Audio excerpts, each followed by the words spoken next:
Eto ha, usapang bakasyon tayo total malapit na ang Pasko.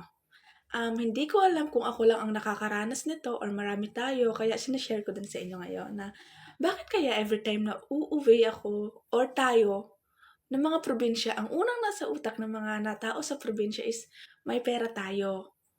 Na obligado tayo magpainom lalo na ngayong Christmas, 'di ba? Ang una nilang sasambitin sa atin is galing kang siyudad, magpainom ka.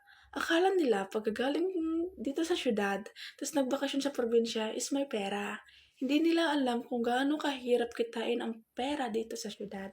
Hindi ko alam kung bakit gano'n ang mindset ng ibang mga taga-probinsya, hindi ko nilalahat, na parang obligado tayo magbigay sa kanila kahit hindi naman natin sila kaano-ano, na parang tayo pa ang lumalabas na masama kung wala tayong maibigay sa kanila.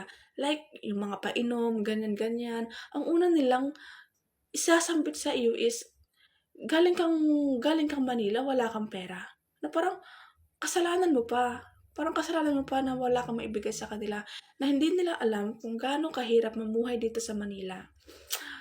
'Di ba? Hindi ko alam, parang everytime na uuwi ka ng probinsya tapos wala kang like mga pasalubong na hindi mo naman kaano-ano, tapos kailangan obligasyon mo silang bigyan kasi kung hindi mo sila bibigyan parang sila pa yung galit na akala nila pagkagaling kang siyudad may pera ka na, 'di ba? Hindi ko alam, gano'n ang ibang mindset ng mga nasa province pero hindi ko nilalahat, to make it clear lang po hindi po porket nagtatrabaho kami dito sa siyudad is 'pag uuwi kami is may pera kami.